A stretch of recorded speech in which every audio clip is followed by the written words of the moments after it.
Hey there. Welcome back to another episode of the Collecting Keys Real Estate Investing Podcast, the podcast where we talk about making massive income, not just passive income. Today is a Friday episode. It's a monologue with me as your host, Dan Austin. I'll keep this one short and sweet, and I want to talk about the serendipitous situations that help you make money here in real estate, just because they've been kind of piling up lately. And they've literally been just by me being in the right place at the right time. And we don't necessarily talk about that enough. We always talk about, you always hear like, oh, go networking. I talk a lot from the dispo side because that's what I focus on right now in our business. You got to talk to your buyers. You got to connect with real estate agents because they also have buyers. You got to do all this stuff. This episode's not about this. This episode is just to really show you where, in fact, you can monetize by being in the right place at the right time. It's so important to be active. That's how a lot of stuff, Mike and I have made our money just by being active, by putting ourselves out there, by talking to people, by putting stuff on social media. I know it sucks. I am the worst at social media. I hate it the most, but putting yourself out there is a good example of doing that virtually, which you can do anywhere from your cell phone, in a comparison of being in like a meetup or going to lunch with somebody or being at a conference where you're going to meet people, right? Like social media accomplishes that sort of.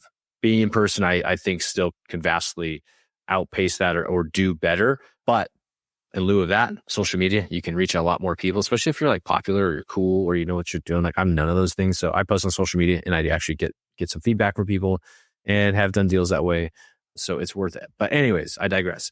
Back to my point, the serendipity that happens by putting yourself out there. I'm going to give you the number one example, not the number one, but my first example on how this works. This was not too long ago. And actually all of these examples are just from this year. So I was walking a property with another wholesaler. I didn't want to buy the property. Didn't really care that much about it. But I knew the wholesaler. I hadn't done a deal with him in a long time, maybe a couple years. And so I was like, I'm going to go check out this property. Just go walk it, shake his hand, say hi to him, see what's going on. And also it's good to kind of see what other products people are selling. And so I didn't want to waste his time because I was looking for a flip, but I wasn't really confident I was going to buy this one. So I went there, met him, walked it, and it worked out really, really well. Like him and I chatted, had a good time, told him why I didn't want to buy it, and he totally understood. Well, a week later, he called me and he said, hey man, I can't find any buyers for this. Like, you know anybody? And I literally happened to be having coffee with a guy who's a flipper here in town. And I just said, hey, you want to buy a flip right now? Blah, blah, blah, blah, blah. Address. Here it is. Here's what it looks like. Here's my opinion on it.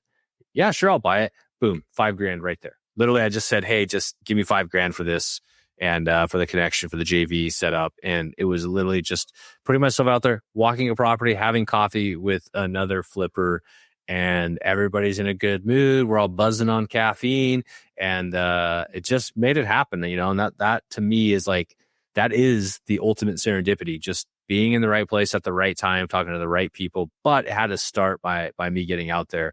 Another good example of this was, and this isn't necessarily going to be open to everybody, but as you get more experience in your market and people get to know you more, you'll get asked to speak at events and stuff like that. I was speaking at an event and didn't think anything of it, made some introductions, talked to some people, put my phone number up on the whiteboard. Hey, if you guys ever have anything, give me a call. This is the number. I was sitting there. I was traveling. I was like out of town somewhere. And I get a random phone number. And like, if you're in this business, you end up answering random phone numbers if it's not filtered for spam anyways, which sucks because sometimes you get caught talking to some dummy. But anyways, I answer the phone and it's a real estate agent. Never met her. She said, hey, this person referred me to you, gave me your name and your phone number and said that you buy off-market houses. And I was like, yeah, I absolutely do. You talking to the right person. So I talked to the lady for a bit. She had I think it was her sister that had passed. So her nieces were trying to sell the property. Funny enough, it's in the same neighborhood as that last example I just shared with you. Anyways, I basically said, yeah, sure. She's like, I'm trying to help them. I know you guys can do fast closes, but it's got to be a good price. It's got to be a good price. And she was really pushing. She was right. It's a great neighborhood. It's a great spot. So it definitely demanded a decent price. So went out there, we walked it, good little property, told her, I don't know that I could get you an offer, that you're going to want, gave her the whole spiel. Here's our cash offer. Here's what we could do. And, we kind of did the whole song and dance, but either way, we ended up wholesaling it. We made like $15,000 on the wholesale deal, and it worked out great because they got to do what they needed, which is move the house fast. They got a good price, and we were able to make a little bit of money on that too. But again, it's like just happened to be in the right spot at the right time with the right people that also were in the right spot at the right time when they get a phone call from some real estate agent and they're like, that's not my game, but I know a guy and I liked what he was saying at this meetup, right? So there's these opportunities. And then I'll close out with this example, and then I'll just talk a little bit more into detail on things that I see work for people. But golly, this was a couple years ago. I got cold called by a commercial broker looking to offload a duplex. She called me. She's like, hey, I see on the county records that you own this duplex that you bought last year. I have a duplex that's just like that. Would you want to buy it? And I was like, oh, send it my way. So I looked at it and I told her, I said, hey, this is too nice for me. I buy really, really crappy houses. If you find any really crappy duplexes, definitely give me a call. But I said, I really appreciate your hustle and your cold calling to do this, and just left it at that. And then Mike and I had an 8-unit property that we were going to sell, and we wanted to sell it with a commercial broker. We wanted to try that anyways because it was in a rural area, and just throwing it on the MLS, we just didn't feel super confident that it would get the traction it needs. In hindsight, and maybe we could have. But anyways, guess who I called? I called this lady.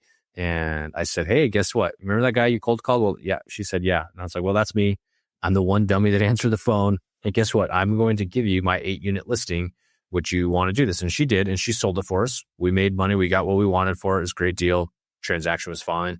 And then I just personally stayed in touch with her. She stayed in touch with me, and I told her what I'm looking for. I told her several things that I am looking for. She's a commercial agent. Hey, if you come across these sorts of things, I'm your guy. And again, as serendipity would have it, we've bumped into each other at different real estate events, at just different things. Like I'm having coffee with somebody and she happens to be at the same coffee shop, right? Spokane is not a small town, but it's not a big town either. So it happens more often than you think. And the other day, I was sitting there having lunch with another investor here in town, just casually having lunch, sitting in this newer restaurant. Well, she happens to be behind me having lunch with one of her groups that she's the president of. Spots me, sees me, hey, how's it going? Oh, I haven't seen you in a while, and like, honestly, we actually talk pretty regularly now. It's kind of funny how this works out, just because there's enough crossover in what we're trying to do. She helped us get an office recently too. So anyways, just these little small incidents, right? And then I'm top of mind. So she calls me, she's like, hey, I've got this strip mall. It's a great deal. It's here in town. It's off market right now. Would you want to take a look at it? 100% I want to take a look at it. I don't know if I'm going to buy it, but I want to be the first person you call when you're going to send it out to me. I want to be on your short list. And so I'm right now underwriting, a strip center here in town. That could be a good deal, could be a terrible deal. It may never work out. If it works out, obviously I'm going to do a podcast because I'd be so excited that it works out.